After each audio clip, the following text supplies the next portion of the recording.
देखिए आज हम लोग को क्या पढ़ना है, यड़ संधि। यड़ संधि आज हम लोगों को पढ़ना है यड़ संधि, और इसके पहले आपका दीर्घ संधि, गुण संधि, वृद्धि संधि हो चुका है। आज हम लोग को चौथी संधि पढ़ना है, यड़ संधि। सबसे पहले इसका हम लोग क्या जानते हैं, सूत्र। सबसे पहले इसका सूत्र देखते हैं। इसका सूत्र है इको यड़चि।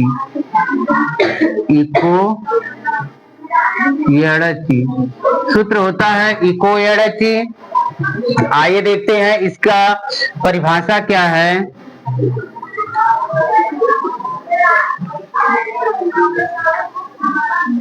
जब ह्रस्व या दीर्घ ई उ री के बाद कोई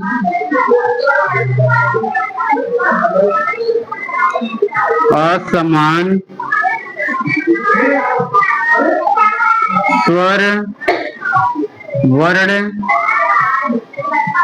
आता है तो ई के स्थान पर हलंतिया ऊ के स्थान पर हलंतवा री के स्थान पर हलंतरा तथा री के स्थान पर हलंतला हो जाता है।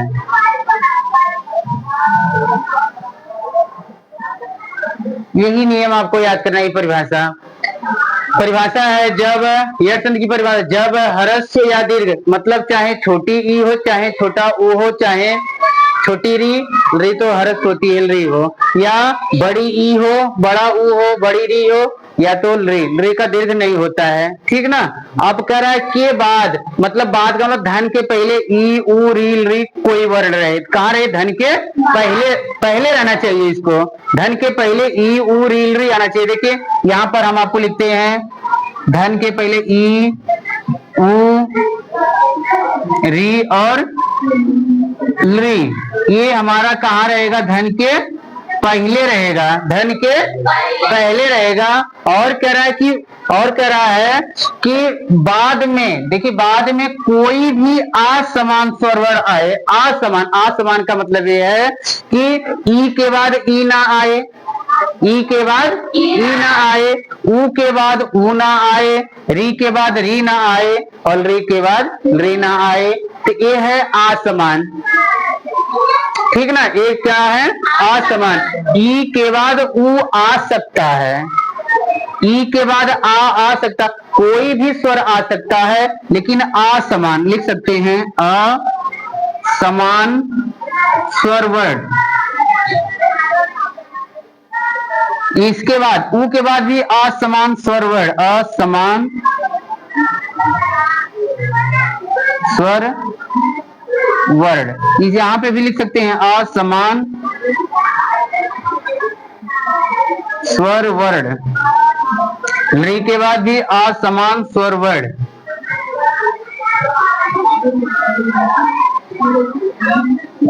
तो कह रहा है ई के जगह पर, ई के स्थान पर क्या हो जाएगा, या कर देंगे, ऊ के स्थान पर व कर देंगे, री के स्थान पर र कर देंगे, और री के स्थान पर ल कर देंगे। बस यही सीखना है आपको, यही पॉइंट याद करना है।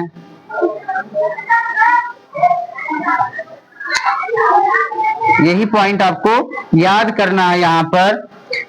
कि अगर ई हो बाद में कोई भी असमान चाहे आ ही आ जाएगा तो ई के स्थान पर बदल करके या कर देंगे।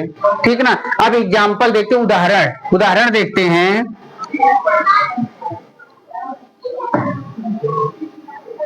उदाहरण जैसे आपका है ई वाला, आपका उदाहरण देख लीजिए।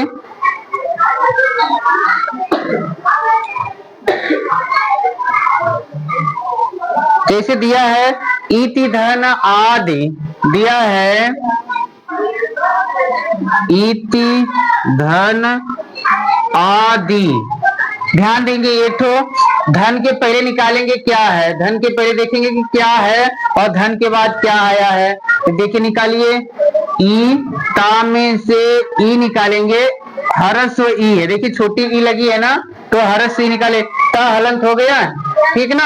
अब आगे देखिए आपको क्या करना है, इधर कुछ नहीं करना, इधर केवल उतारना है, इधर केवल उतार लेना है, कुछ नहीं करना है। अब ध्यान दीजिए, कहा नियम में कि धन के पहले अगर ई हो और धन के बाद कोई भी असमान स्वरवर्ण आता है, धन के पहले ई और धन के बाद कोई असमान, तो देखेंगे यहाँ पर क्या है, ये असमान स्वरवर्ण है। यहाँ पर आ, ये आ हमारा क्या है, असमान स्वरवर्ण है, इसलिए यहाँ पर थोड़ा शांत रखिए। ये इसमें बता रहा है कि अगर ई के जगह पर हमको क्या कर देना है, हलंत या कर देना है। क्या कर देना है, हलंत या। तो उतारिए, ई का आधा रहने दीजिए, कुछ नहीं करना है, केवल धन के पहले ई के जगह पर हम क्या कर देंगे, हलंत या कर दिए। देखिए ध्यान से देखिए, कुछ नहीं किए, केवल ई के बाद अगर आसमान स्वरवर्ण आया तो हम केवल ई के जगह पर हलंत या कर दिए नियम के हिसाब से। बाकी इधर आपको कुछ नहीं करना, उतार लेना है, पूरा संख्या जितना लिखा है शब्द आपको उतार लेना है। ये दोनों अब तक हमने ये पढ़ा था कि दीर्घ में पढ़े थे, गुण में पढ़े थे और किस में पढ़े थे, वृद्ध में। ये दोनों मिल करके बनते हैं, वृद्धि और गुण में दोनों मिल करके बनते थे। पर और पूर्व, पूर्व और पर दोनों मिल के बनते थे ना, लेकिन आपका यड़ संधि में ऐसा कुछ नहीं है। यड़ संधि में केवल परिवर्तन कहां पर होगा, वो केवल पूर्व में होगा। परिवर्तन कहां होगा, पूर्व में होगा। देखिए ई के जगह पर हमने क्या कर दिया, या कर दिया। क्यों कर दिया, क्योंकि ई के बाद असमान स्वरवर्ण आया है, इसलिए ई के स्थान पर या हो गया है। अब इसी को जोड़ देते हैं। देखिए ई, ये आधा ता है, ता आधा यहाँ पर है, आधा कर दीजिए। ये या देख रहे हैं हलंत है ना, यहाँ पर ए आ दीर्घ स्वर है, तो एक आ इसको या को पूरा कर देगा। अभी एक आ बचा है, एक आ बचा है, मात्रा लगा दीजिए, इसको उतार लीजिए, इत्यादि, इति धन आदि बराबर इत्यादि। ऐसे और देखिए एग्जाम्पल है, जैसे जैसे कह रहा है मधुधन अरिह, मधुधन अरिह। इसको देखिए, धन के पहले क्या आया है, ध्यान दीजिए, माँ, धा में से क्या निकाल लेंगे, ऊ निकालेंगे, धन। यहाँ पे ध में से ऊ, धन के पहले हमारा ऊ हो गया, इधर आपको उतार लेना है अरि। ठीक ना। अब देखिए हमारा नियम हो गया कि ऊ के बाद अगर आज समान स्वरवर्ण आता है तो ऊ के स्थान पर वह हो जाता है। ऊ के स्थान पर क्या हो जाता है, लिख दीजिए माँ। इधर आप लोग केवल उतारिए, ऊ के जगह पर खाली वाह कर दीजिए, ऊ के स्थान पर क्या कर देंगे, वाह कर देंगे। और इधर आपको सिर्फ फिर उतारना है, फिर उतारना है। अब एक साथ जोड़ दीजिए, एक साथ क्या करना है, जोड़ देना है। माँ हो जाएगा, धा आधा, आधा कर दीजिए। यहाँ पर वाह देख रहे हैं हलंत है, एक आ है ना, एक ही है, हरस्व आ है, इसमें जोड़ देंगे और इधर री उतार लेंगे, मध्वरी बन जाएगा।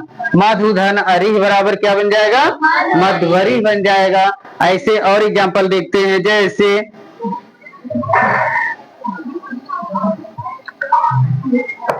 बहुत इंपॉर्टेंट है अगला वाला, देखिए जैसे बहुत पूछा जाता है, सुधन आगतम, सुधन आगतम बराबर क्या होता है, देखिए निकालिए। सा में से क्या निकालेंगे, ऊ निकाल लेंगे और इधर कुछ मत करिए, उधर उतार लीजिए, आगतम उतार लीजिए। अब अगर सा यहाँ पर है, धन के पहले ऊ आया है, ऊ के बाद कोई अगर आ समान स्वर वर्ण आता है, ऊ के बाद आ समान स्वर वर्ण आता है, तो ऊ के जगह पर क्या कर देते हैं, वह कर देते हैं। तो देखिए यहाँ पर सा है आपका, ऊ के जगह पर वाह कर दिए, इधर उतार लिए, हो गया इधर। अब इसी को जोड़ देंगे, सा आधा है तो आधा लिख दीजिए, वह आपका आधा है, एक आ वह को पूरा कर देगा, अभी एक मात्रा बचा है, लगा दीजिए, इधर गतम उतार लीजिए, बन गया क्या, स्वागतम। सुधन आगतम बराबर स्वागतम। अगला देखिए, जैसे आपका री का है, पितृधन आज्ञा, क्या है, पितृधन, पितृधन आज्ञा बराबर क्या होगा, ध्यान दीजिए, यहां पर भी निकालिए, पी ता में से कौन सी मात्रा निकाल लेंगे, री, री है तो री निकाल लिए। आगे देखिए, आज्ञा इधर उतार लीजिए, इधर आपको कुछ नहीं करना है, आज्ञा उतार लेना है। अब आपको क्या करना है, इसी को जोड़ना है, री के स्थान पर क्या होगा, र हो जाएगा, इधर आज्ञा उतार लीजिए। अब देखिए इसी को जोड़ दीजिए, ती ता और रा मिलकर के त्र बन जाता है, ता और रा जो व्यंजन है इनके संयोग से त्र बनता है, ता और रा व्यंजन के संयोग से क्या बनता है, त्र बनता है। तो यहाँ हो गया त्र, ये समझे भी हलंत ही है ना, तो एक मात्रा इसको पूरा कर देगा और एक तो मात्रा लगा देंगे, बन जाएगा क्या, पित्राज्ञा, क्या बन जाएगा, पित्राज्ञा। कोई पूछेगा बताइए पित्राज्ञा का संधि विच्छेद क्या होगा, आप बताएंगे पितृधन आज्ञा, क्या बताएंगे, ठीक है ना। अब एक और देख लीजिए, आपका लरी का है, एक लरी वाला, लरी का आपको बहुत ज्यादा नहीं मिलेगा, लरी धन आकृति बराबर क्या होगा, देखिए इसको समझिए, यही परीक्षाओं को अगर पूछा जाएगा लरी वाला तो यही पूछा जाएगा, क्योंकि बहुत एग्जाम्पल इसका मिलता नहीं है। देखिए लरी है, देखते हैं इसमें धन के पहले में लरी मिल गया हमको, धन के पहले अगर लरी मिल गया है और कह रहा है कि अगर बाद में कोई असमान स्वर वर्ण आता है, बाद में कोई असमान स्वर वर्ण आता है तो लरी के जगह पर क्या कर देते हैं, ला कर देते हैं, लरी के जगह पर ला कर देते हैं। इधर उतार लीजिए, आकृति उतार लीजिए, आकृति इधर करिए। अब देखिए ला आधा है ना, अब जोड़ दीजिए, जब हमारा ला आधा है तो एक आ इसको पूरा करेगा, ला हो जाएगा, एक मात्रा और लगा देंगे यहाँ पर, ला कृति हो जाएगा क्या, लाकृति। कोई पूछेगा लाकृति का संधि विच्छेद क्या होगा, आप क्या बताएंगे, लरी धन आकृति बराबर लाकृति। कौन सी संधि है, यड़ संधि, किस सूत्र से हुआ है, इको यड़ची, किस सूत्र से हुआ है, इको यड़ची। तो इस तरह से आप बहुत सारे एग्जाम्पल हैं, जैसे आपको कुछ एग्जाम्पल बताते हैं जो अधिकांशतः परीक्षा में आपको पूछा जा सकता है। जैसे दिया है लरी धन आदेश है, लरी धन आदेश हो जाएगा लादेश है, लरी धन आदेश है बराबर लादेश है।